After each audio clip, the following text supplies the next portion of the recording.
Қайырлы күн достар, бүгін біз пияз қосылған қаттама нан жасаймыз. Осындай жұмсақ және де дәмді болып шығады.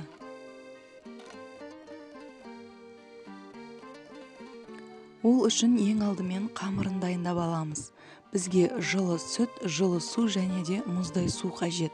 Осылардың барлығын құйып, тұз және де қамыр ашытқымызды салып, жақсылап жұмсақ етіп қамыр илейміз. Қалаға жедел жетіппіз, артынан жүріп арманның ауылдан шығып кетіппіз.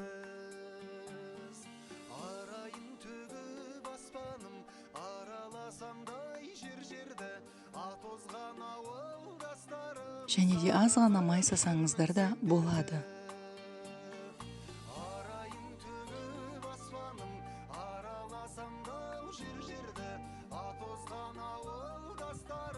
Сағынып жүрмін сендерді.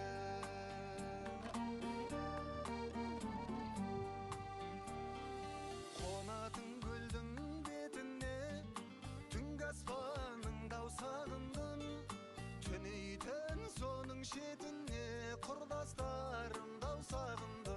Дайын болған қамырымызды орап 2-3 сағатқа жылы жерге қоямыз.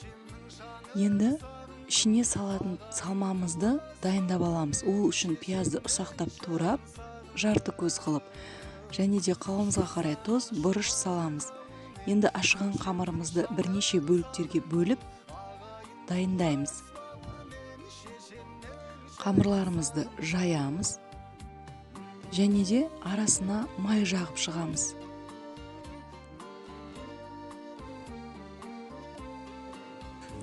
Май жағылған қамырымыздың ішіне пиязымызды екі жаққа бөліп жаямыз. Енді екі жаққа бөлінген қамырымызды орап, табамызға жайып саламыз.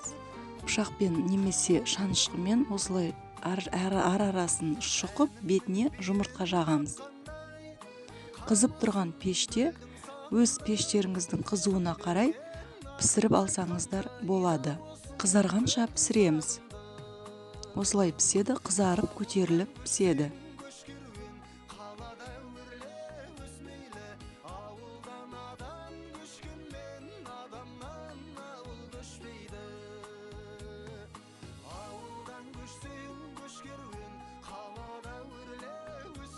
Сіздермен болған жібек, келесі рецепттермен бөліскенше сау болыңыздар.